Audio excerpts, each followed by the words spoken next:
Nach Ihrem Befehl, mein Führer!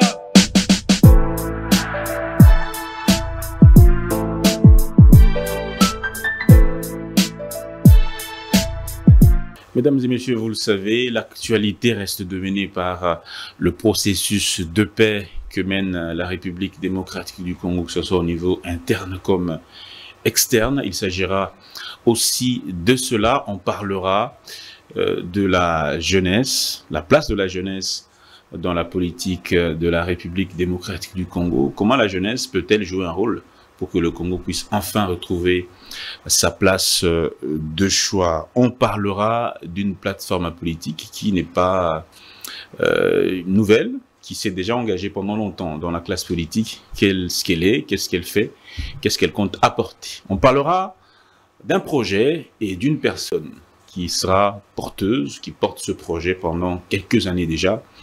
Mesdames et messieurs, merci, bienvenue dans Face à l'opinion. Nous avons en face de nous une personne qu'on reçoit pour la première fois, mais dont on a parlé plusieurs fois déjà. C'est Monsieur Sylvestre Danyossi Makambo. Bonjour Monsieur Sylvestre Danyossi. Bonjour Monsieur Dan. Bienvenue chez nous pour une première. Merci beaucoup. Vous nous fuyez bien avant, mais maintenant vous avez décidé de nous affronter. Non, pas du tout, c'était juste un problème d'agenda. Et étant résolu, me voici. Vous êtes donc président ou vous dirigez l'APPC. Absolument. APPC Amour du prochain et de la patrie Congo. Bonjour et bienvenue. Merci. Avec vous, on parlera de votre parti, de la situation de l'Est et aussi de vos ambitions. Avec Madame Naomi Pila pour la partie Lingala. Mbote Manaomi. Mbote Ndekoda Nzanga, Mbote na président Sylvestre Danyossi Makambo. Mbote Manaomi. Pourquoi amour du prochain et de la patrie Congo? D'abord, de prime abord, je voudrais vous remercier. Ce plaisir est plus qu'immense de passer sur vos ondes afin d'apporter quelques verbes et adverbes à la cause nationale. L'APPC, c'est une plateforme politique et sociale dénommée Amour du prochain et de la patrie Congo. Vous savez, nous avons tendance à faire des appellations purement politiques ou encore technocrates qui n'ont pas de fondement, qui n'ont pas d'âme ou d'état d'âme. Alors que l'amour du prochain est un impératif. Quand vous aimez votre prochain, c'est quasi impossible de lui faire du mal. Et cela va vous amener à éviter certaines erreurs ou connivences morales envers une personne. Et du Congo ou encore de la patrie, parce qu'il faut être nationaliste. Quand vous aimez votre nation, vous ne pouvez pas trahir, vous ne pouvez pas prendre les armes contre la République, raison pour laquelle nous avons choisi purement et simplement une phrase qui englobe tout ce qu'on peut avoir comme bonté sur la terre. Donc l'amour du prochain et de la patrie. Est-ce que Tikalika Combo, puisque aujourd'hui dans la classe politique, il y a plus d'intérêt que l'amour, même pas du prochain, mais même de la patrie, est-ce qu'ils ont causé la différence là-bas, Combo Nyon Soé, il y a la partie politique, il y a un beau cannabis. Qu'est-ce que vous apportez de nouveau?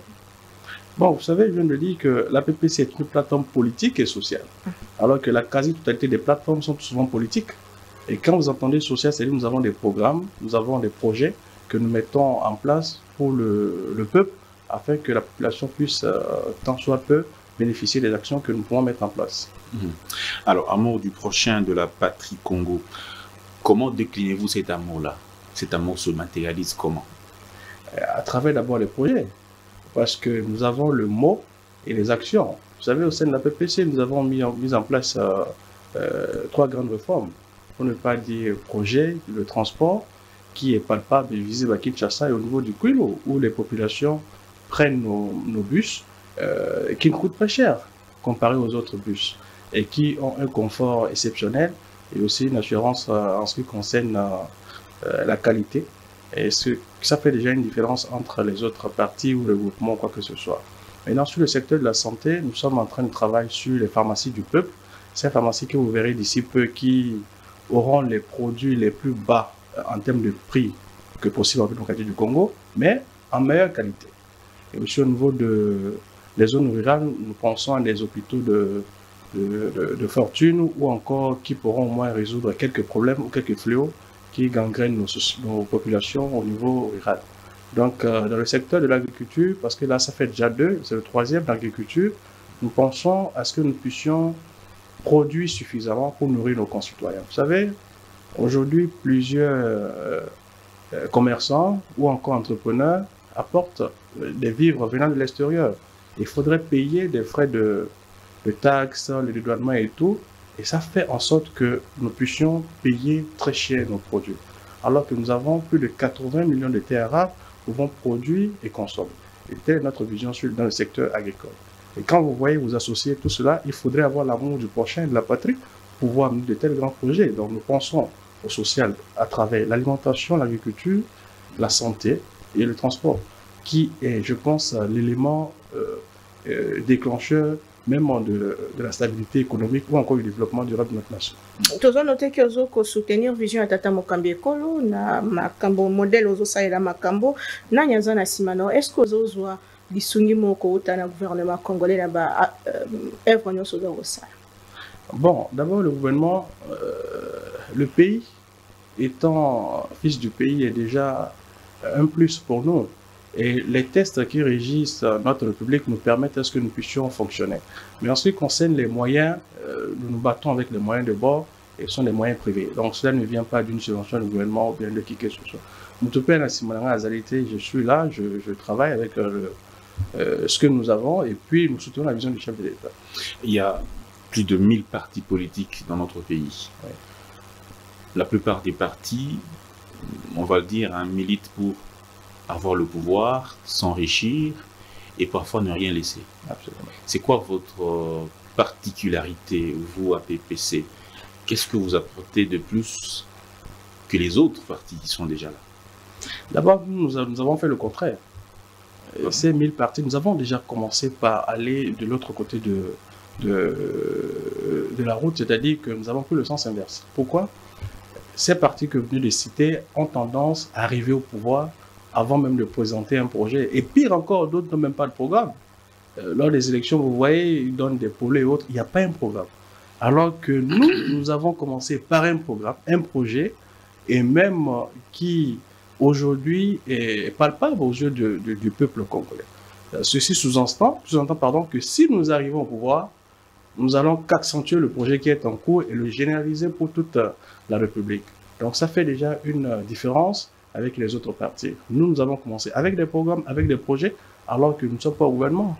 Est-ce qu'il y a adhésion populaire à votre démarche? Parce que quelque part, on dit que les Congolais ne votent pas le projet, mais ils votent la famille, ils votent la tribu, ils votent la région pour dire, par exemple, quand on dit les fiefs électorales d'un grand leader, c'est son coin d'origine. C'est un peu ça les cas du Congo. Est-ce que chez vous, il y a une différence entre ce que vous offrez et l'adhésion populaire? Oui, vous savez, ce sont des allégations que moi je pense qui ne sont même pas vraies. Parce que oui, le peuple congolais, nous savons très bien que nous sommes un peuple intelligent, un peuple digne, et nous ne pouvons pas tomber dans une bassesse de tribalisme ou encore de sectorisation des individus. Le peuple est témoin. Et le peuple voit ceux qui font des actions pour lui, et je pense que c'est au peuple d'en décider. Alors, leur adhésion dépend de la sanction que nous aurons aux élections qui arrivent. Donc, je ne peux pas, comment je dirais, anticiper les dires, nous attendons les résultats. Mais une chose est sûre, nul ne peut s'empêcher d'être du bon côté de l'histoire. Mwana boka to mona kio mikomileki yambotolo ba mosalo sali pe lolenge kano mobilisaki jeunesse puisque on est parti mosusu to kokota na likambeta ya accord de paix mais to mona kio na mikili mosusu ya Afrika ozala ko soutenir ko mobiliser pe pona mboka Congo particularité na yo oza panafricain image na yo to pe lecture na yo sur Africa. D'abord, Kobimaranga, c'est-à-dire ma sortie, il y a SMOT. Vous savez, nous avons été agressés nous sommes toujours agressés par un État criminel. Il y a un criminel de sang, Paul Kagame. Oyo, Babotola Biso, 2 villes yaminènes. Donc c'était Goma, malheureusement, et puis Bukavu. Alors j'ai fait un constat. Namoni Bakulutu Ebele, Babangayi Roloba. Donc ils avaient peur, je ne sais pas pourquoi, de s'exprimer sans conférence de presse. ou même de condamner l'agression. Et cela m'avait beaucoup irrité. Je n'ai pas aimé en tant que nationaliste et loyaliste aux thèses et aux idéaux de la République. C'est ainsi que dans cette conférence de presse où j'ai invité presque la presse, toute la presse congolaise était là, et aussi les presses de l'extérieur, pour ne pas dire internationale, où j'ai condamné avec la dernière énergie cette agression de notre pays. Et vous savez, la République démocratique du Congo a signé des traités. Nous sommes dans des organismes internationaux et puis autre chose. Et là, nous ne pouvons que amener la cause de notre pays au devant de la scène internationale. Alors, après ma sortie au niveau national en condamnant l'agression, j'ai fait un balai diplomatique où j'ai rencontré quelques chefs d'État. Donc, je suis parti d'abord au niveau de la Guinée-Bissau, où nous avons le grand frère, le président Sissoko Ambalo, qui est un ami du Congo et qui a une grande voix sur le plan africain en termes de diplomatie pour demander aux autres nations de condamner cette agression et d'apporter leur voix à la République démocratique du Congo. Alors, après la Guinée-Bissau, je suis allé au Sénégal. Malheureusement, le président sénégalais était à la Mecque et le premier ministre Ousmane Sonko aussi était en tournée. Mais j'ai pu rencontrer quelques grandes autorités à la présidence et autres pour soumettre le cas de mon pays.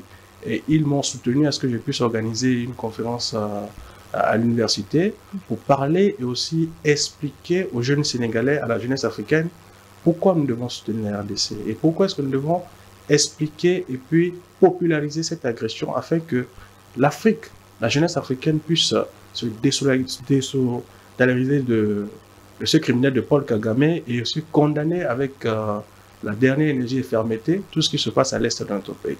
Alors après le Sénégal, je suis allé au Mali, où c'est vrai, il y a le CNT, le Conseil national de transition, où je pense que l'ex-ministre de la Justice s'y était rendu sous envoyé du président de la République. Alors au niveau du CNT, j'ai aussi organisé une conférence parce qu'il faut souligner que le président de la Cour africaine des droits de l'homme et des peuples était malien, où nous sommes en procès avec le Rwanda.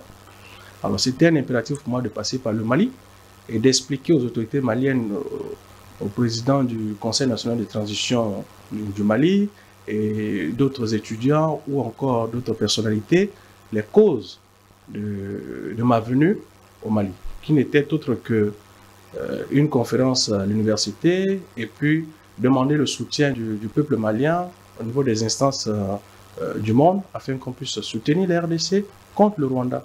Et je pense que tout ceci a produit des fruits parce que lors du vote de la résolution, tous ces États et ces personnalités ont donné des vétos à leurs représentants au niveau de ces instances que nous avons connues, que ce soit aux Nations Unies ou même au niveau de l'Union africaine, et qui ont apporté des voix à notre pays.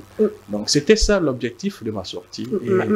À Kinshasa, il y a peur na yo ya union sacrée, mobilisaki jeunesse, mobilisaki population pour nous soutenir accord de paix, ils ont signé récemment à Washington. Un mois après, bah résultat les années. Non, justement, il faudrait que je chute. Après avoir fait tout ceci, il faudrait qu'il y ait un résultat. Il y a un résultat, le gouvernement travaille, mais les fils du pays aussi, nous travaillons. Nous avons mis nos contacts au profit de la nation, et puis après on a Tozoni. L'union bougeait. L'union bougeait, il y a eu les résolutions, nous avons eu des accords qui ont été signés avec la RDC et le Rwanda qui est reconnu criminel de son État et agresseur de la République démocratique du Congo. Alors, après ça, on ne peut pas rester sans rien faire. Il faut maintenant expliquer aux concitoyens c'est quoi le contexte de l'accord, qu'est-ce qu'il faut faire. Et c'était ça l'objectif de la mobilisation générale de la jeunesse de l'Union sacrée de la nation. C'était ça. Merci. Bon, moi, j'avais un peu soif de poser une question avant qu'on parle des accords. Hein. C'est vrai qu'on est déjà en train de parler d'accords. Peut-être revenir juste un tout petit peu sur vos ambitions personnelles. Vous êtes jeune, déjà on sent beaucoup d'intelligence, beaucoup de connaissances aussi, d'engagement. Est-ce que vous ambitionnez un jour de diriger ce pays? Vous savez pourquoi je souris? Pourquoi? Non, parce que cette question me la pose presque chaque jour. Presque chaque jour, et je donne toujours la même réponse. Nul ne peut fuir son destin. Nul ne peut fuir son destin, et peu importe le nombre d'années que le tronc de l'arbre passe dans un lac, il ne deviendra pas un crocodile. C'est pour dire quoi? Nous n'allons pas nous vanter ou encore présenter des objectifs à titre défini pour l'instant. Mais nous suivons notre destin. Et si tel est le destin que Dieu nous a donné, peu importe les années, cela finira par se concrétiser. Alors, aujourd'hui, tout ce que moi je fais, c'est d'aider ma nation. C'est d'apporter un plus à mon pays et de faire tout ce que je peux faire pour que le concitoyen, le peuple, puisse être respecté et que la dignité congolaise puisse être retrouvée. C'est ça l'objectif. Être président, aujourd'hui, demain ou plus tard, cela n'est pas à l'ordre du jour. Nous avons un chef d'État qui est là. Et je dirais, c'est l'enfant maudit qui cherche la mort la mort de son père pour hériter de ses biens. Alors, je ne suis pas cet enfant maudit. Il y a un chef d'État qui est là. Et moi, je le dis, nous croyons au destin. 60 ans après l'indépendance, 65 ans même, notre pays connaît des problèmes presque dans tous les domaines, tous les secteurs de la vie. Qu'est-ce qui a fait défaut? Qu'est-ce qui fait défaut? La compétence et l'intégrité. Vous savez, il ne faudrait pas que nous nous cachions, il y a peu d'hommes intègres de nos jours.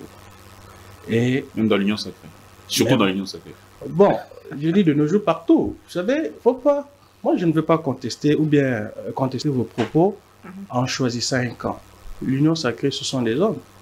L'opposition, ce sont des hommes. La société civile, ce sont des hommes. Le problème, c'est l'homme congolais. Il y a un problème de compétence et d'intégrité, donc la moralité. L'homme congolais en général, ou encore l'homme d'État, doit comprendre que la nation passe au devant de toute chose. Et lorsque on vous confie des responsabilités, il faut agir tout en sachant que vous avez un compte à rendre à la nation. Et nous avons plusieurs secteurs d'activité qui ne marchent pas.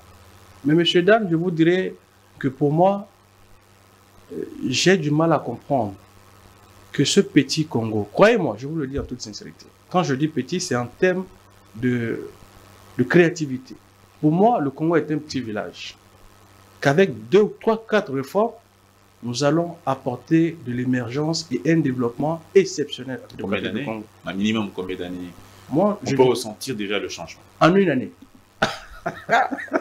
Oui. Non, le Congo, c'est un village. Pas d'électricité. Je vais vous expliquer 2-3 choses rapidement. Le Congo a combien de provinces? 26. Nous avons 26 provinces. 26 provinces, c'est rien. Je prends 2 secteurs. L'agriculture. Kinshasa, c'est 20 millions d'habitants. Nous sommes d'accord.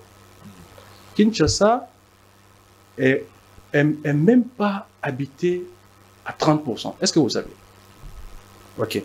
C'est-à-dire, nous avons plus d'espace de production agricole que même de personnes. Si nous mettons en place un programme agricole sectoriel, c'est-à-dire Kinshasa produit pour Kinshasa, le Kwilu produit pour le Kwilu, le Katanga produit pour le Katanga, et les autres provinces, nous faisons cela. Ceci est possible parce que toutes les provinces, nous avons la terre. Là, vous êtes d'accord avec moi? Très bien. Maintenant, nous identifions les consommations de nos concitoyens. À Kinshasa, ce n'est pas grand-chose, c'est du riz, semoule, maïs, haricots. C'est ça, juste 4 ou 5 grandes productions. Et nous allons produire suffisamment. Avec l'agriculture, je dis, les semences auto-changeables, c'est-à-dire une agriculture industrielle. Nous n'allons pas attendre la pluie. Il y a des serres aujourd'hui que l'on met en place pour pouvoir produire. En Chine ou en Inde, ça se fait. Et au bout de 3 ou 4 mois, il y a un cycle rotatif. Et nous produisons suffisamment pour Kinshasa. C'est 6 mois maximum. 6 mois, je vous dis. Avec l'avènement de l'IA, même des drones peuvent... C'est-à-dire, c'est très facile aujourd'hui de produire ce que nous consommons. Et nous produisons du riz, le haricot, tout ce qui va avec. Au bout de 6 mois, nous aurons déjà une production pour Kinshasa. Et ainsi de suite que les autres provinces également. Et qu'est-ce que nous faisons? Nous créons les marchés populaires du peuple, par exemple. Nous prenons par exemple, je ne sais pas, Lingwala par hasard, on prend un terrain et nous installons un marché. Et ce marché est propre aux Congolais. Et comme nous avons produit, le sol nous appartient, le riz que nous produisons nous appartient, tout ce qu'il y a comme transformation nous appartient, nous définissons le prix. On peut même mettre 25 kilos à 10 000 francs. Est-ce que nous aurons du compte à rendre à quelqu'un? En toute franchise. Parce que nous avons produit, nous n'allons rendre de compte à personne. Et nous le mettons à 10 000 francs. Et le peuple va l'acheter à 10 000 francs. Au bout de 6 mois, nous prenons le secteur du transport. On crie aujourd'hui les embouteillages, les athées. Non, c'est un faux débat. Ça, c'est une question que moi, je peux résoudre, je dis bien, en une semaine. Alors qu'il n'y a pas de route, comment ça? Qui vous dit qu'il n'y a pas de route? Lorsque vous voulez arriver à Ngaba, par exemple, il y a plusieurs voies que vous pouvez contourner pour aller à Ngaba. Soit de Victoire, Université, qui moins jusqu'à ce que vous arrivez à Kikwit, si vous arrivez à Ngaba. Vous pouvez aussi passer par Lemba ou sous-région. Il y a plusieurs axes. On prend le cas d'espèces. Nous sommes 20 millions. La statistique démontre qu'il y a 5 à 3 millions de personnes de Quinois qui se déplacent par jour. Oui. N'est-ce pas? Oui. Très bien. Et 80% viennent de la Tchamba. J'ai ces statistiques. Parce qu'au sein de la PPC, nous avons une commission qui travaille là-dessus. Et Tchangou, nous avons combien de bandes? Nous avons 4 bandes. N'est-ce pas? Très bien. Vous savez combien coûte un bus autonome électrique qui pourrait prendre 100 personnes? Cela coûte 150 000 $. Et si vous voulez prendre une quantité, une dizaine de quantités, on vous refait des prix à 100 000 $. Si vous prenez 100 bus, ça fait combien? Oui. Si vous prenez 1000 bus, ça vous fait combien? Ça fait une dizaine de millions de dollars, qui ne vaut absolument rien en ce qui concerne la gestion des pays. Alors, si vous prenez 300 ou bien 3000 bus, vous mettez 2000 bus au niveau de la Tchangou et vous définissez les axes, c'est-à-dire, en venant comme ceci, des bus sont réservés exclusivement aux bus de l'État. Et l'on met des stations, c'est-à-dire stations d'embarquement, en fait. Vous descendez, vous remontez. Et de la Tchangou jusqu'à la Gombe, en allant, cela est réservé exclusivement aux bus de l'État. Et 1000 font ceci, 1000 font cela. Donc, il n'y a pas d'embouteillage. Là, vous êtes d'accord avec moi. Et le citoyen qui quitte la Tchangou prend le bus et vient en ville au bout de 7 à 10 minutes. Parce qu'il n'y a pas d'embouteillage, avec des stationnements. Et vous faites pareil avec d'autres secteurs. Comme ma campagne, vous définissez des tronçons que vous réservez spécifiquement pour ces bus-là. Vous allez vous retrouver, le bus qui prend 100 personnes par bus, faites 100 fois 2000, vous aurez l'effectif. Donc vous avez la probabilité de prendre un bus, de prendre 1 million à 800 000 personnes. Avec 3000 bus. Donc vous résolvez déjà le problème. Et là maintenant, vous pouvez maintenant appliquer avec le ministère du Transport de l'Intérieur que tout véhicule qui date de 2010 à 2014 ne puisse pas circuler dans le pays du Congo. Déjà, vous allez réduire le nombre de véhicules et les personnes seront contraintes de prendre les bus de l'État qui sont confortables et qui sont électriques, qui aussi réduisent l'émission des gaz à effet de serre. Même les commetteurs de projet, exemple, à l'Ibosote, à c'est à tout moment, Motomo, il n'y a pas de projet, mais après, il y a des tournements. Oui, mais ce que moi je dis, c'est du concret. Je donne avec des chiffres et des expériences que vous pouvez expérimenter. C'est-à-dire que ça ne soit pas Sylvestre Makambo la personne, mais que ce soit l'idée qui soit généralisée et mise en place. Vous allez me donner raison. 10 millions, c'est quoi pour le Congo? 20 millions, c'est quoi? Pour acheter 5000 bus, ça fera quoi? Pour identifier les routes, bon, à partir de Tchangouti, Nagombe, ce tronçon-là est exclusivement pour les bus de l'État. Et le concitoyen, vous prenez ça, vous allez être confortable. Et puis on dit à M. Dan, si votre véhicule date de 2010, nous sommes désolés, veuillez prendre les bus de l'État pour vous déplacer parce que vous ne pouvez plus rouler dans la capitale. Et là, vous allez résoudre un problème. Il y a beaucoup de véhicules qui vont être déclassés. Très bien. Et beaucoup de gens qui vont prendre le transport. Mais vous risquez de nous faire dire que... Non, je vais chuter. Oui. Vous savez, Kinshasa est entouré par le fleuve. Ça, c'est l'axe A du programme de transport. Il y a l'axe B. Kinshasa est entouré du fleuve. Vous quittez Maluku jusqu'à ma campagne, c'est le fleuve. Pourquoi est-ce qu'on ne prend pas des bateaux fluviaux qui pourront prendre une soixantaine de personnes et mettre des stations au niveau de chaque commune. C'est-à-dire, on trace des axes au niveau de chaque commune. Ici, c'est la station d'embarquement. Et c'est pas grand-chose. Il y a des comptoirs, postes de contrôle et tout. Et vous quittez Maluku, Pouchan, vous pouvez descendre et arriver jusqu'à Gombe en descendant par station. Et ça fait, avec le calcul qui a été fait, 8 minutes quittant Maluku jusqu'à Gombe. 8 minutes. Sans arrêt. Si vous avez, oui, il y a ces bateaux. C'est pas sorcier. Et très confortable. Que vous pourrez même mettre à $1. Pourquoi? Parce que un seul bateau, les calculs qui ont été effectués, fera 24 000 personnes par jour. Si vous sortez de 4 heures à 22 heures. Un seul bateau. Et si vous mettez une trentaine, une cinquantaine, une centaine, donc vous verrez que le concitoyen va se déplacer facilement, sans problème. Vous risquez de nous faire dire que l'argent qui a été dépensé pour les contrats avec certains clubs, on parle de 43 millions. Vous risquez de nous faire dire que c'était du gaspillage, mais on ne le dira pas.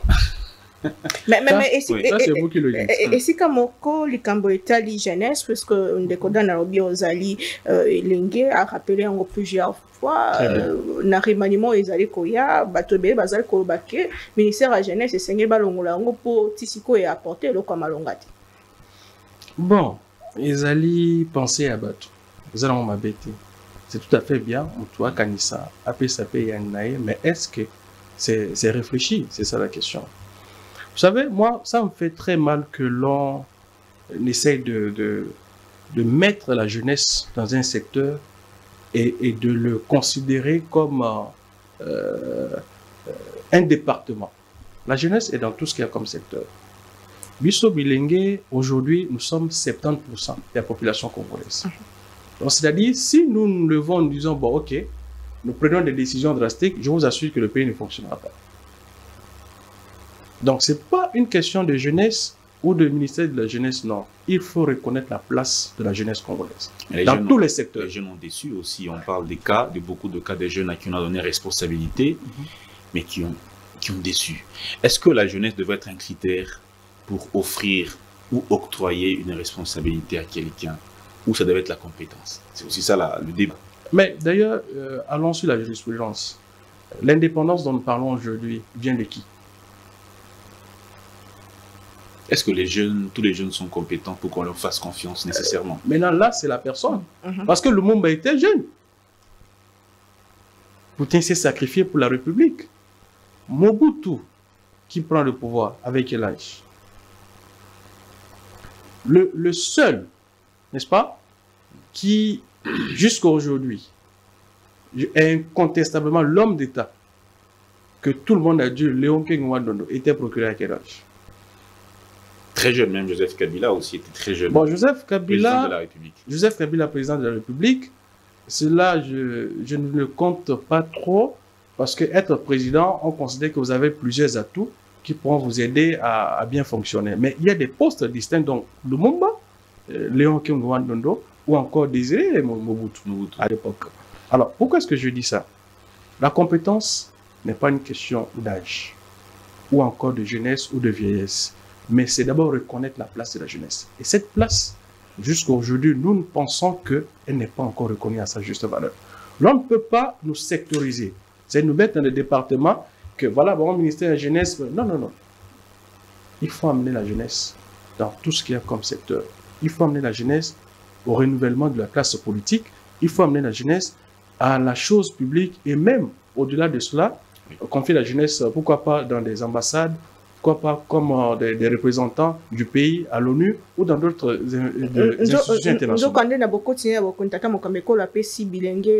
Sika mingi mais bimi guerre de génération et bien na bato bazo kanisa ke fallait couper sa bateau basala déjà bazan expérience no quitter et comme un populisme ndenge bon siko guerre de génération na nani apesi nani pote parce que moi je ne peux pas argumenter je dois argumenter sur le concret. Donc vous citez les noms, vous donnez une orientation claire et je vous réponds par rapport à ça. Effectivement, le chef de l'État a beaucoup fait confiance à la jeunesse. Ça, il faut le reconnaître. Et aussi, dans d'autres secteurs d'activité, nous avons des jeunes. Oui, mais est-ce que cela suffit? Telle est la question. Guerre de générationnelle avec qui? Les aînés sont nos aînés. Nos parents sont nos parents. Les anciens sont les anciens. on ne peut pas avoir une guerre de génération, mais on peut avoir un comportement individuel d'une personne envers les aînés, qu'on ne peut pas généraliser et l'imputer à toute la classe juvénile dans la jeunesse.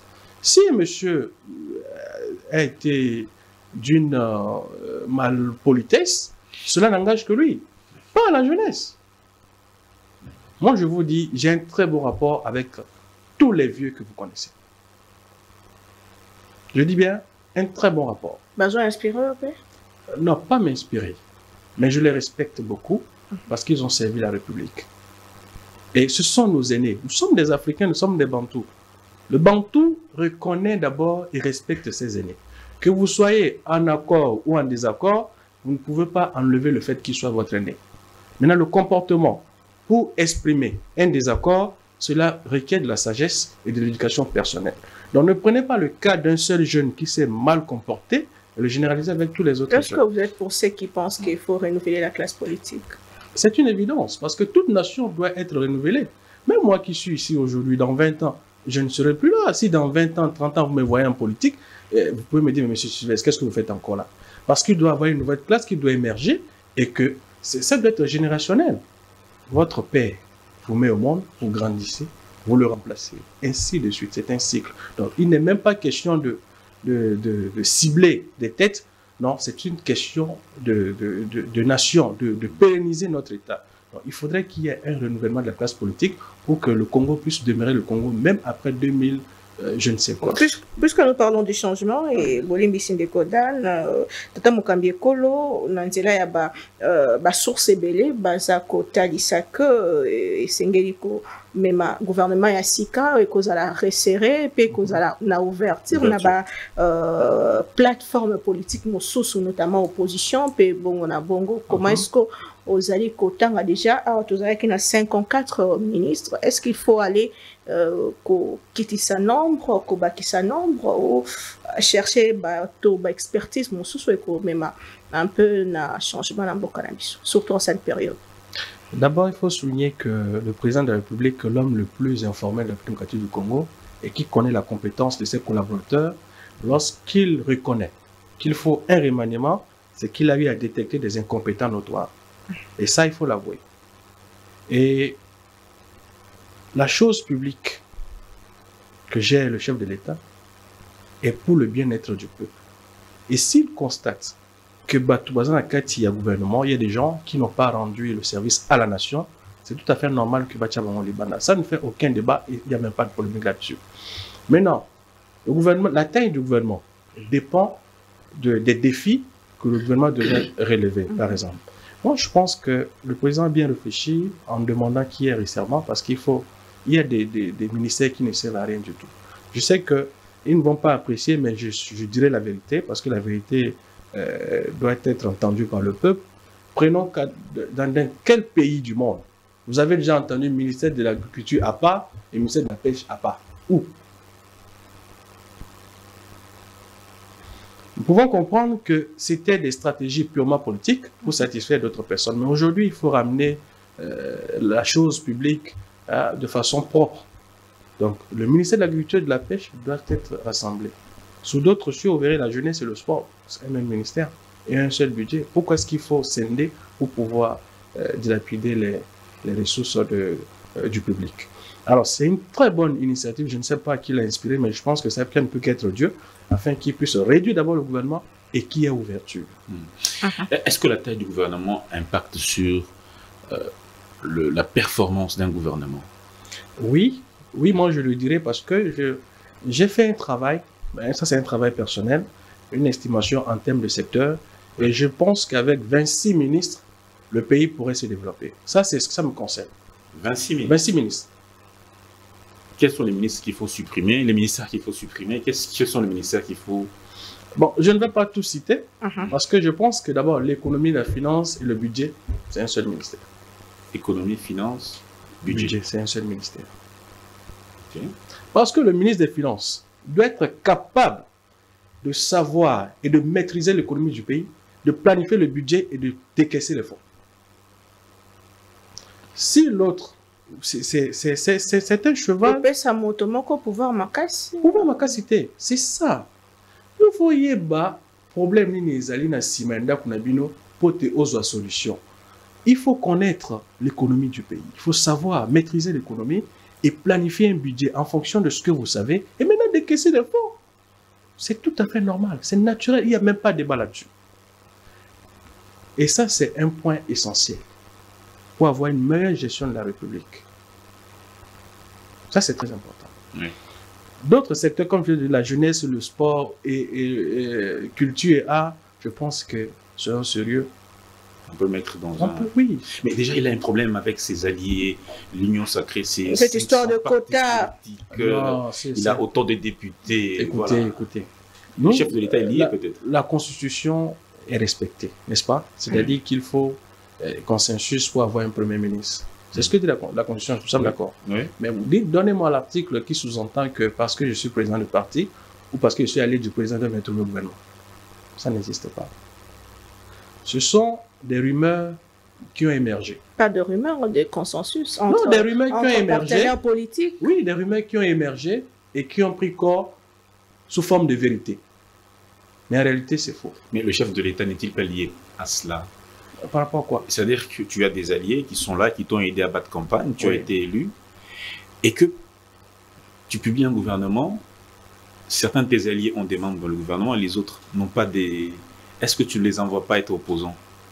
Vous savez, Elle est frustrant, comme on dit. bon, personnellement, moi je sais qu'être chef d'État, c'est répondre, c'est être une institution.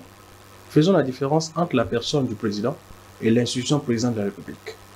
Lorsque vous êtes président de la République, vous prenez des décisions qui vont dans le sens du bon fonctionnement des institutions de la République et du respect des textes de la République. Oui. Alors, moi, ce n'est pas parce que vous m'avez amené au pouvoir que je dois agir selon ce qui vous plaît, non. Je deviens président de la République, donc je dois agir pour le peuple. Si vous mettre au gouvernement sera bénéfique à la nation, je le ferai. Si cela ne fera pas bénéfique à la nation, je ne le ferai pas. Et vous ne pourrez rien contre moi. Je suis le président de la République. C'est un devoir d'amener le peuple vers le progrès. Et on ne peut pas amener des gens vers le progrès avec des incompétents. Vous avez vu ce que cela a produit quand le chef a publié une liste des nouveaux nommés dans certaines entreprises publiques. Oui. Même au sein de son propre parti politique, il y a eu un tollé, des revendications. Absolument. Comment gérer cette affaire? C'est une question de moralité, j'insiste là-dessus. J'insiste là-dessus. Vous savez, il y a des incompétents dans ce pays. Qu'on ne se le cache pas. Je vous jure qu'il y a des incompétents. Quelqu'un qui a une fonction et vous lui posez une question dans le secteur où il travaille, il est incapable de répondre à cela. Il ne maîtrise même pas le nombre de fonctionnaires qui sont sous sa tutelle. Il ne sait pas aussi qu'est-ce qu'il doit faire concrètement. Donc, il ne fait que signer des documents. Il n'apporte pas de réforme dans son secteur. Et ces gens, vous voulez qu'on puisse les mettre au gouvernement parce qu'ils ont apporté le président de la République? Non, c'est le peuple qui a voté. C'est le peuple qui a amené le président de la République. Donc s'il faut un gouvernement d'ouverture parce qu'il y a eu des oiseaux rares détectés qu'il faut amener au gouvernement, c'est tout à fait normal. Mais il ne faudrait pas qu'on le fasse sur base de critères d'amitié ou de quotas. Non, non, non. C'est révolu ces choses-là. Comment on a opposant, moi, sous quoi intégrer le gouvernement? Bon, moi, on sait pas. Moi, on a Congomani, on va aller le côté dans le gouvernement. Parce que cause opposant, cause la majoritaire. Le camp Fayulu, le camp Mosito, le camp Kabila aussi. Le camp Fayulu, oui. Parce qu'il ne faudrait pas que nous nous voilons la face, comme je le dis toujours. Fayulu, c'était un grand homme ici dans la démocratie du Congo. C'est un monsieur qui a milité et qui essaye d'apporter sa vision à lui et ses idéaux pour le progrès de la République. Nous avons vu, il a fait des propositions, cela n'engage que lui. Le camp de la patrie, c'est tout à fait bien que nous puissions être des patriotes, nous sommes d'accord. Mouzito a travaillé dans ce pays. Je pense que c'est le premier ministre à l'époque qui a réussi à payer des dettes et qui a un secret, ça je vous le dis, au niveau international en ce qui concerne les fonds, l'économie et tout ça. Alors, ce sont des personnes qui peuvent aider le pays en termes de réflexion et apport essentiel dans le progrès que nous recherchons. Là, nous sommes d'accord. Maintenant, les faire entrer parce qu'ils sont opposants, non. Je sais que vous avez compris la nuance. Oui. C'est-à-dire, Fayulu, M. Fayulu, je dis, et M. Mouzito entrent au gouvernement en tant que concitoyens apportant des réformes pour le développement de la nation. Nous sommes tout à fait d'accord. mais que ça ne soit pas que parce que je suis opposant et dois être au gouvernement. Pas du tout. Et dès qu'on est opposant, peut-être si c'est un gouvernement de cohabitation, on n'entre pas au gouvernement. Mais il y a de ceux qui pensent qu'avant d'arriver au gouvernement d'union nationale, il faut qu'il y ait un dialogue. De répéter en gros sans bateau basimba kimindoki kimia et kozongate la partie est. Bon, nous ne pouvons pas vouloir une chose et son contraire. Malheureusement, le pays est régi par des tests et nous avons une constitution qui est même l'émanation du pouvoir du peuple qui ne reconnaît pas une opposition armée, malheureusement. L'opposition armée n'existe pas. N'existe pas. N'existe pas donc, sur quelle base juridique nous allons prendre quelqu'un qui est en conflit avec la loi et échanger avec lui? Je ne sais pas sur quelle base. Mais ceux qui ont les évêques de la Cinco ont longtemps accompagné les pays dans les processus de paix. On se souvient, il y a beaucoup de messes qu'ils ont organisées. Absolument. Mais maintenant, aujourd'hui, eux qui nous ont aidés à traverser des moments difficiles, qui parlent en tant que société civile pour proposer la solution, ne devra-t-on pas les écouter? Nous n'avons pas refusé un dialogue. Moi, je ne pense pas qu'un concitoyen puisse refuser un dialogue. Inclusif. Nous pouvons dialoguer. Écoutez, c'est quoi le dialogue? Ce sont des échanges, n'est-ce pas? Est-ce que le dialogue doit être sanctionné par un gouvernement? C'est écrit où? Nulle part. Qu'ils attendent que le président mette en place son gouvernement et nous allons dialoguer. Mais nous savons tous comment ça se passe chez nous. Quand il y a dialogue, il y a naturellement partage. C'est ça la rupture. Il faut aussi s'y habituer désormais qu'après dialogue, il n'y ait pas de gouvernement. Ou qu'il n'y ait pas quelqu'un qui entre dans un... Je ne sais pas. Il faut s'y habituer. Cela a commencé un jour et ça doit s'arrêter un jour. Il faut une rupture pour que le pays puisse aller de l'avant. Nous ne pouvons pas cautionner les mêmes bêtises d'hier et l'amener jusqu'aux générations futures. S'il veut y avoir dialogue avec l'Église catholique, c'est une très bonne chose parce que l'Église est au milieu du village, que nous nous écoutions, nous échangeons, qu'est-ce qu'il faut, voilà. Mais que vient chercher le gouvernement dans ça? Est-ce le peuple vous a dit d'aller prendre des armes pour venir être ministre? Non. Alors on n'a pas le temps de céder aux caprices politiciennes qui ne nous impressionnent même. Nous sommes cadets tous en Doha, tu signé qui déclaration de principe pour les définir ou expliquer. Maintenant, nous kanisa lulengi alingi, nous na position le gouvernement congolais et bandeko basana ngambo ya Goma. Explication nous anini topé makanisi nayo. Est-ce que la paix peut passer par accord nous tozo signé, mikanda nous tozo signé récemment? Très bien. D'abord, je pense que c'est la confusion. Beaucoup ne comprennent pas c'est quoi l'accord de principe à Doha, c'est quoi l'accord signé avec le Rwanda. Beaucoup de gens ne comprennent pas ces choses-là. Il faudrait que nous puissions bien éclairer le peuple. Ce qui s'est passé à Washington, d'ici, avec le Rwanda, c'est l'émanation de la diplomatie agissante de la République démocratique du Congo. À clouer le Rwanda et à démontrer au monde entier que voici le criminel, voici l'agresseur. Et cela a été reconnu au sein du bureau ovale.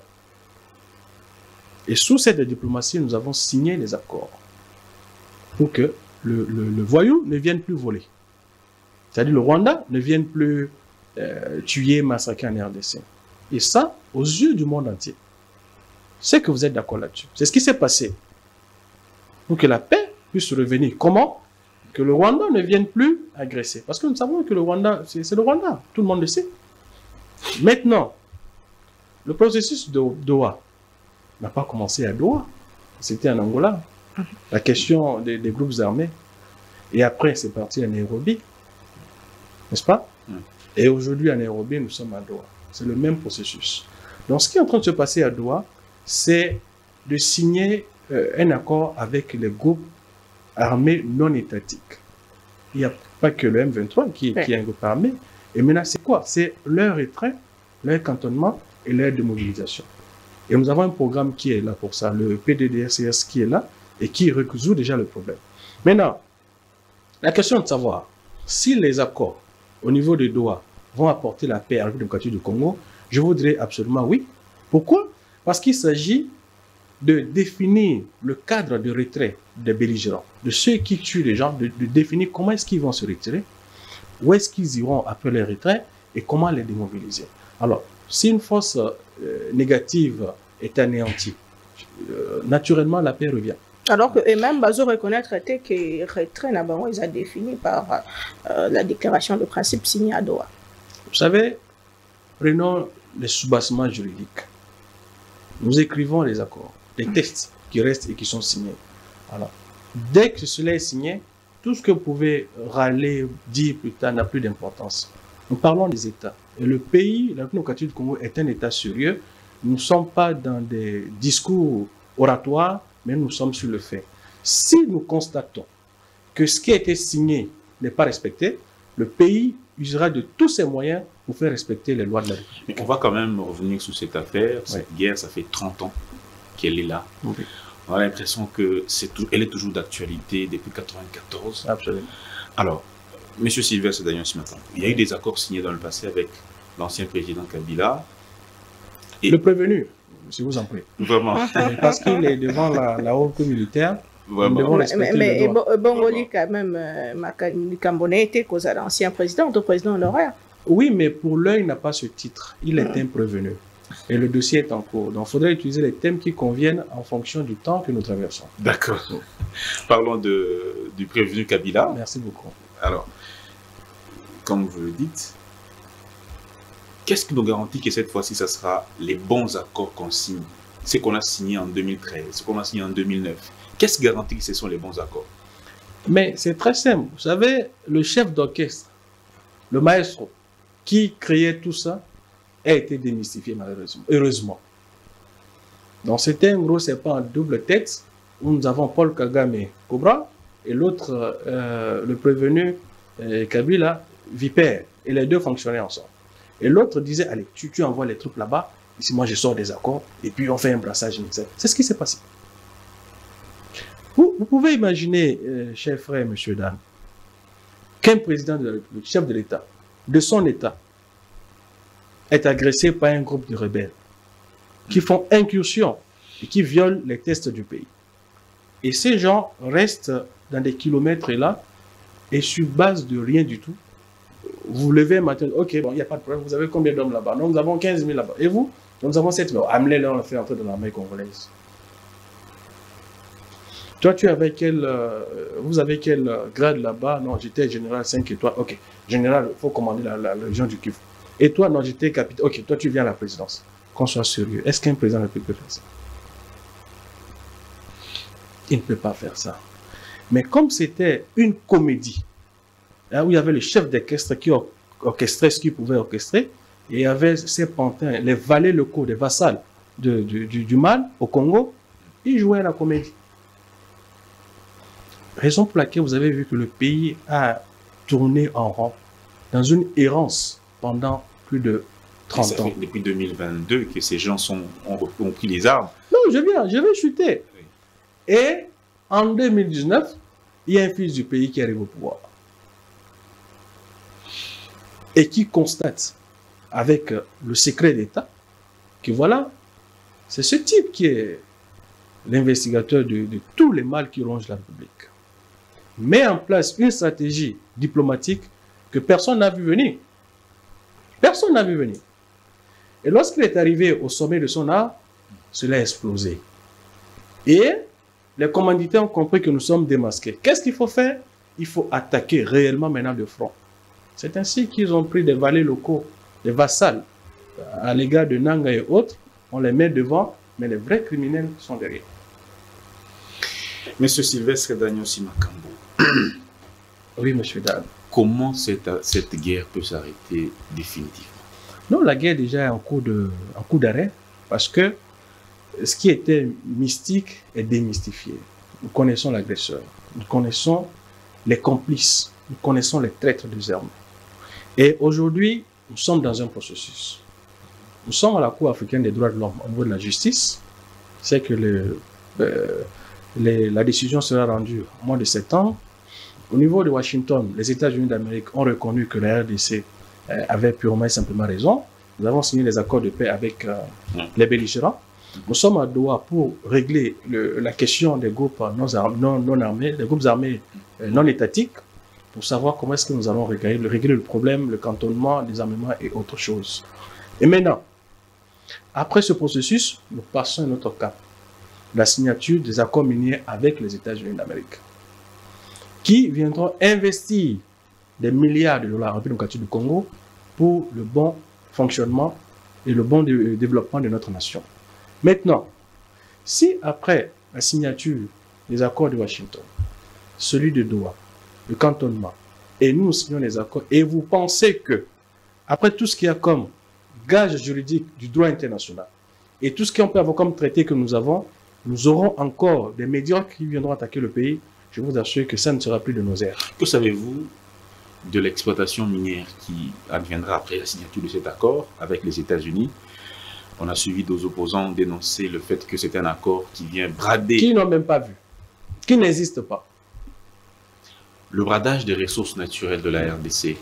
Il y a quand même des paragraphes qui parlent d'exploitation, de cogestion de certaines ressources naturelles. Monsieur Dan, je mets quiconque au défi de me montrer cet accord minier. L'accord n'existe pas, mais il va venir. L'accord n'existe pas.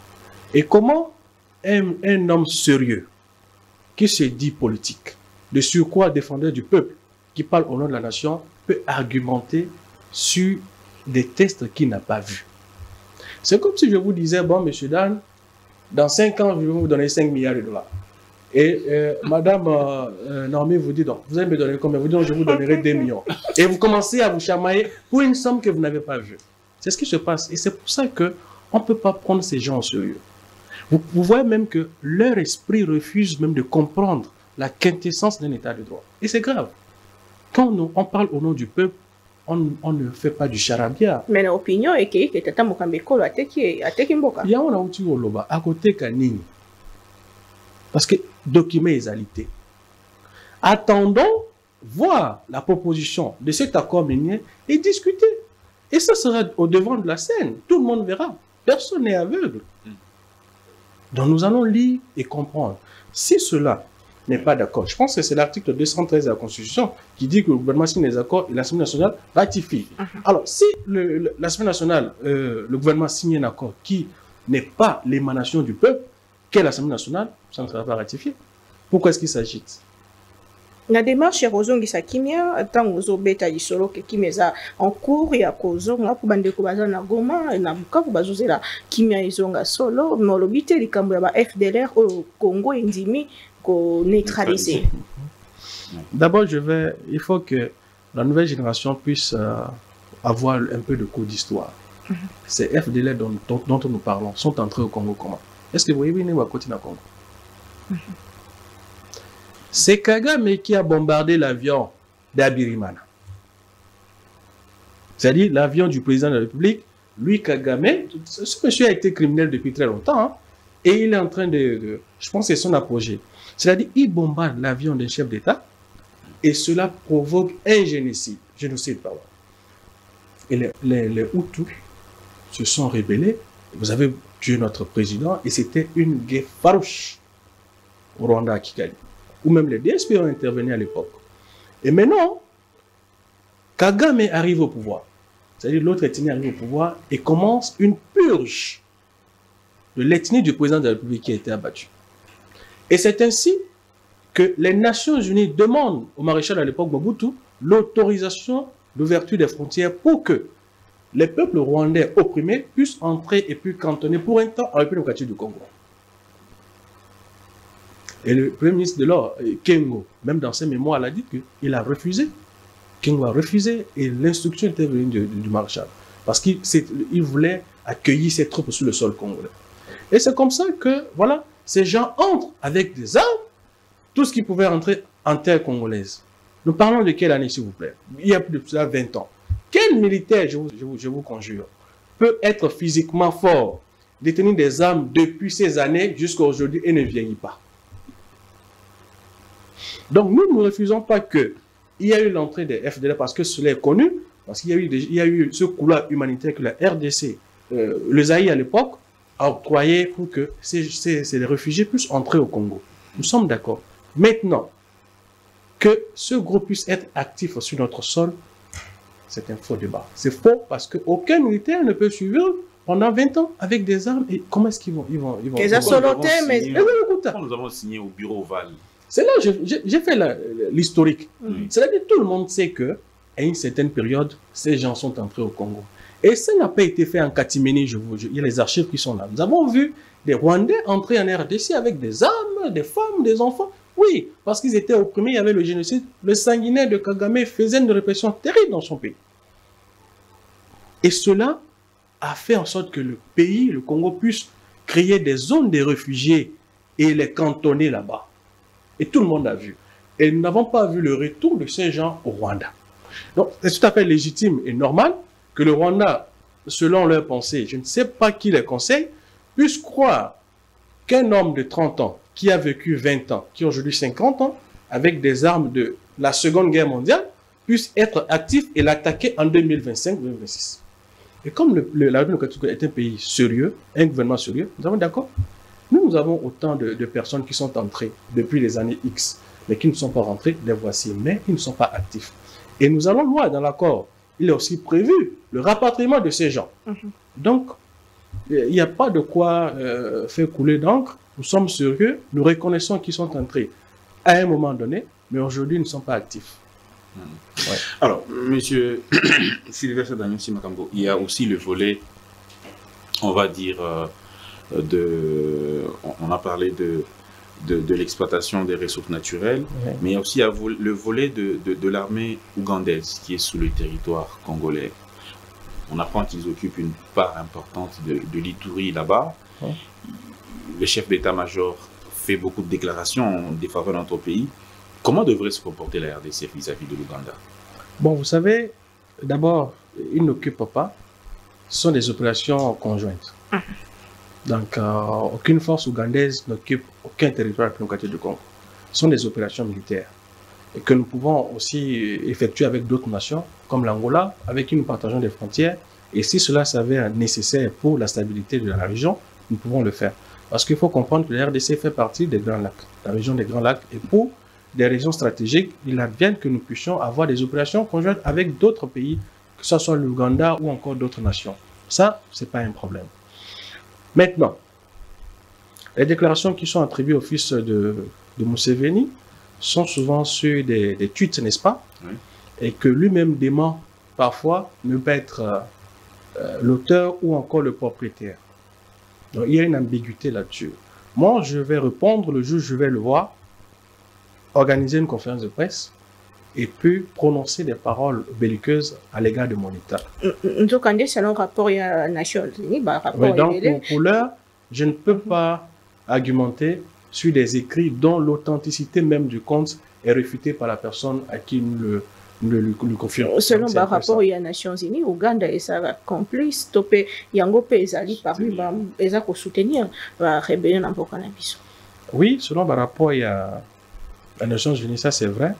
Et nous condamnons si cela s'avérait parce que nous confirmons les informations qui viennent de nos services. Nous ne sommes pas un État voyou qu'on peut prendre comme ça et puis dire des choses. Est-ce vrai?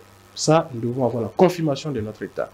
Parce que le pays reconnaît que le Rwandais est l'agresseur, c'est-à-dire nous avons tous les éléments nécessaires pour pouvoir apporter cette thématique.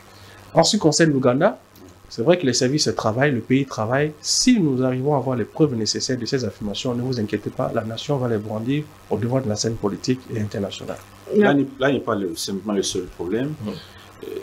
Les rapports des Nations Unies notent qu'il y a beaucoup de groupes armés, une centaine de groupes armés en RDC, pas seulement la F-23. Est-ce que simplement résoudre la problématique de la F-23 à Doha va pacifier l'Est de la RDC? Justement parce que, comme je vous expliquais, c'est le programme de Nairobi qui continue. C'est-à-dire, c'est le démantèlement, la réinsertion, démobilisation de tous les groupes armés non étatiques, sans exception. Mais à Doha, il n'y a qu'un groupe armé. Oui, il n'y a qu'un groupe armé parce que les autres ont déjà enclenché le processus. Vous savez, le programme PDDRCS a déjà enregistré combien de groupes qui ont déposé les armes.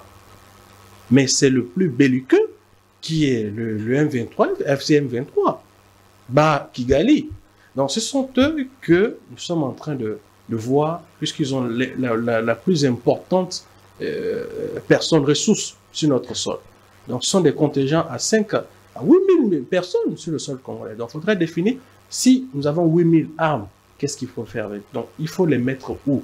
Qui sont congolais, qui ne sont pas congolais? Qu'est-ce qu'il faut faire pour les réinsertions? Et c'est ça la question qui est en train de se traiter. Et nous, nous aussi les salikambetali traîtrise, puisque récemment, qui a un moment mingi, même CGI de PES, qui n'a silence pour la colobaque, moko, y a général Yambo Kanabi, soit pas ça que vous avez, que les Alaki n'a complètement contre le chef de l'État, n'a pas armée, n'a pas politique. Comment est-ce que tu connais aussi les salikambetali au sein de notre armée, mais au sein de la classe politique? D'abord, c'est un comportement que moi, je condamne avec la dernière énergie. Et que le message, d'abord, c'est qu'ils sachent que tout traître est toujours trahi. Oui, quand vous trahissez, vous êtes aussi trahi et très souvent même pendu. Alors, Malobaya, secrétaire général, il y a eu des PES.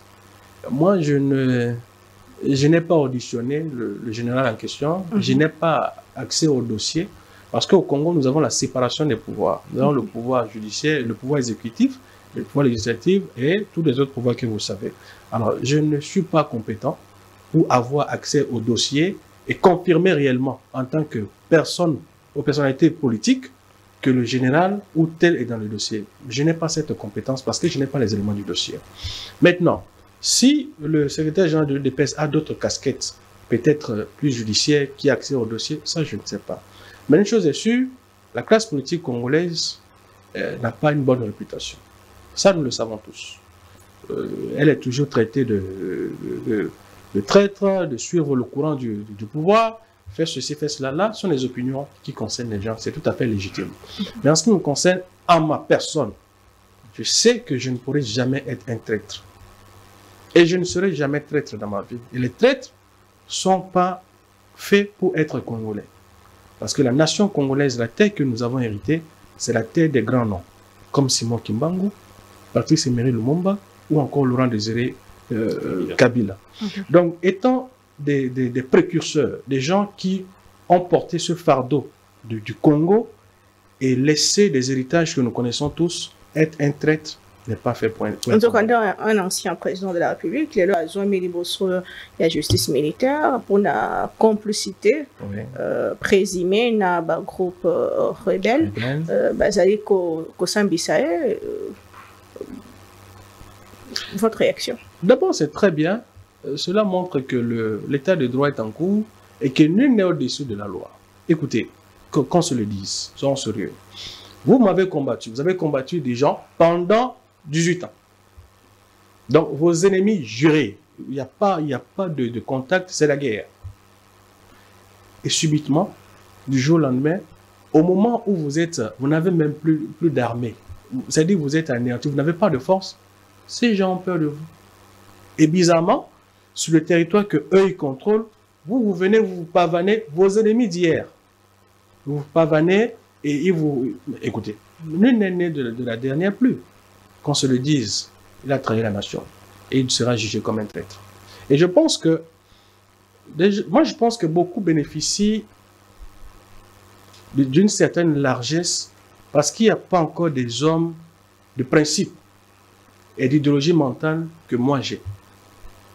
Parce que si j'étais à la chose publique, à l'heure où nous parlons, où j'avais le pouvoir judiciaire, je vous assure que ces gens allaient être déjà arrêtés il y a fort longtemps. Alors que vous êtes à Doha, paradoxe, comment vous expliquez? Écoutez, nous ne sommes pas à Doha avec un traître ou les complices. Nous sommes à Doha avec les groupes armés non étatiques, s'il vous plaît.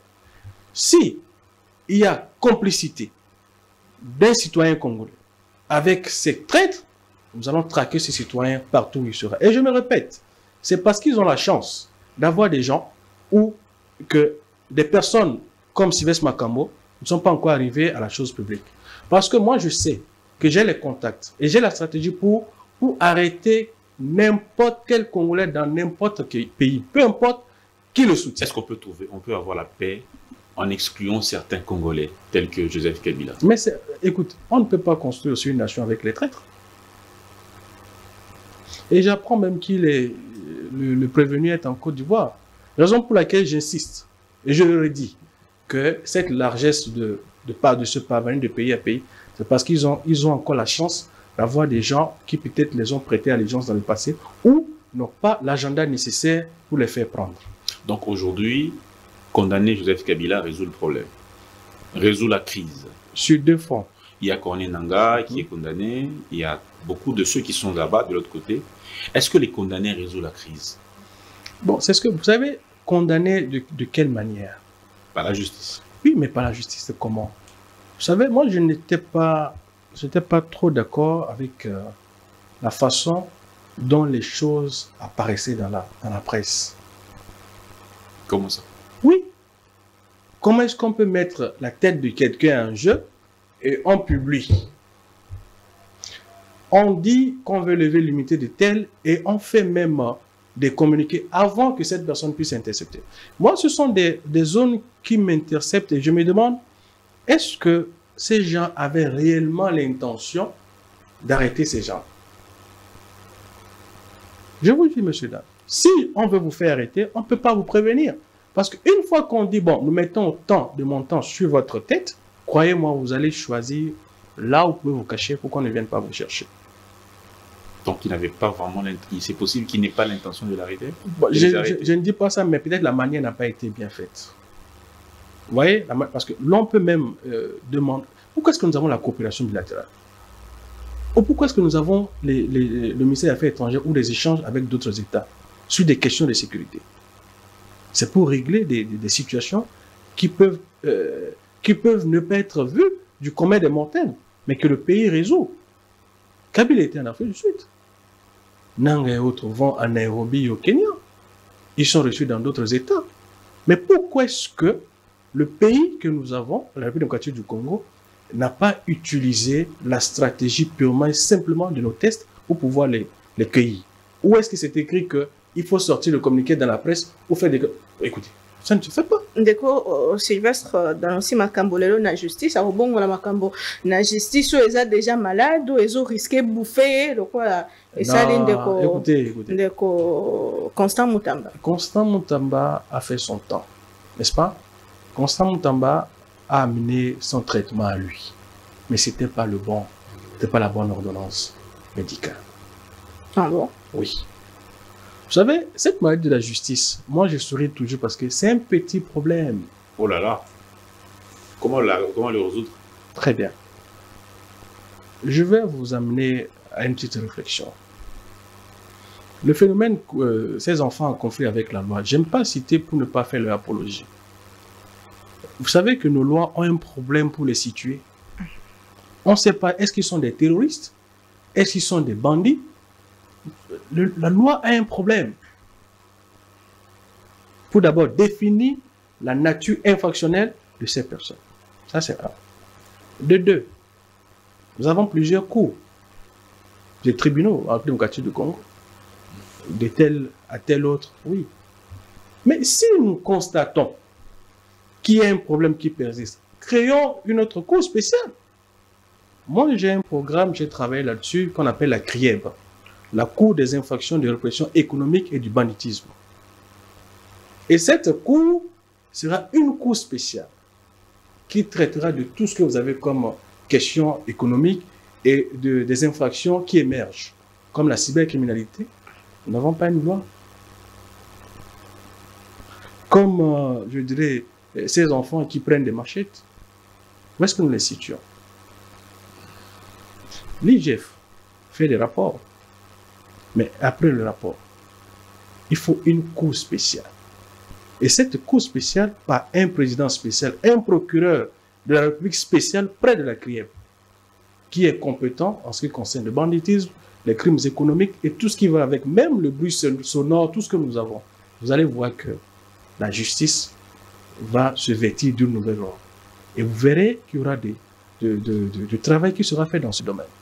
Sans une cour spéciale en République démocratique du Congo, je vous assure que nous allons toujours faire ça. L'autre appelle le dossier en communication. Non, il faut une cour spéciale. Et c'est très important. Alors, je vais chuter pour répondre à la question de Maman Naomi. Les hommes peuvent se ressembler peut-être, mais n'ont pas la même carrure, ou la même compétence ou éthique. Ça, je vous assure. Le ministre de la Justice de la République démocratique du Congo n'est pas la justice.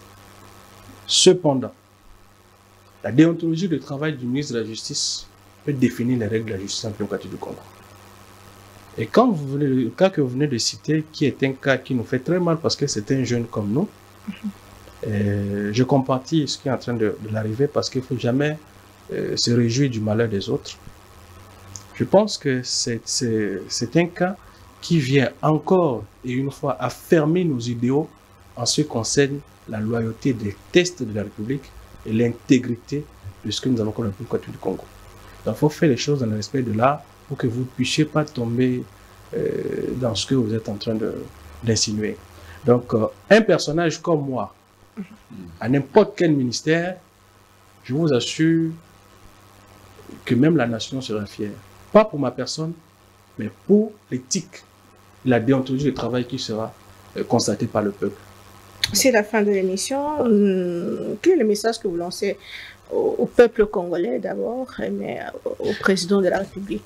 D'abord, je commence par compatir au drame qui est arrivé au niveau de l'Ituri. Nous avons perdu beaucoup de concitoyens, beaucoup de fils et filles du pays. La main sur le cœur, vraiment, je présente tout ce que peut avoir comme condoléances aux familles éplorées et à la nation tout entière. Et je vais demander au peuple congolais de rester unis, de ne pas céder aux messages venimeux des valets locaux, donc des vassals, des ambassadeurs du mal qui sont dans notre pays déguisés peut-être en hommes politiques, en hommes d'armée ou n'importe quel domaine, et de rester serein, de suivre le processus qui est en cours et de faire confiance à leur pays. Nous avons un président de la République qui est là, qui fait un travail. Nous devons voir dans quelle mesure chacun de nous pourrait l'accompagner et marcher avec lui. Parce qu'il faut cesser cette histoire de suivre, non, il faut marcher avec la personne que vous accompagnez pour que la nation puisse réellement se décoller. Donc j'appelle le peuple à la sérénité et surtout à ne pas suivre les médisances et de croire à un avenir meilleur, car la nation a donné aux filles et aux fils tout ce qu'il faut pour que le pays puisse se développer. On a l'impression de suivre un chef d'État. Ça, c'est vous qui le dites. Merci beaucoup d'avoir été le nôtre, M. Sylvestre. Daniel Simakambo, bonne chance dans votre carrière politique. Merci beaucoup. Merci, madame. Merci à vous tous de nous avoir suivis. Cette émission est terminée. Portez-vous bien. Au revoir.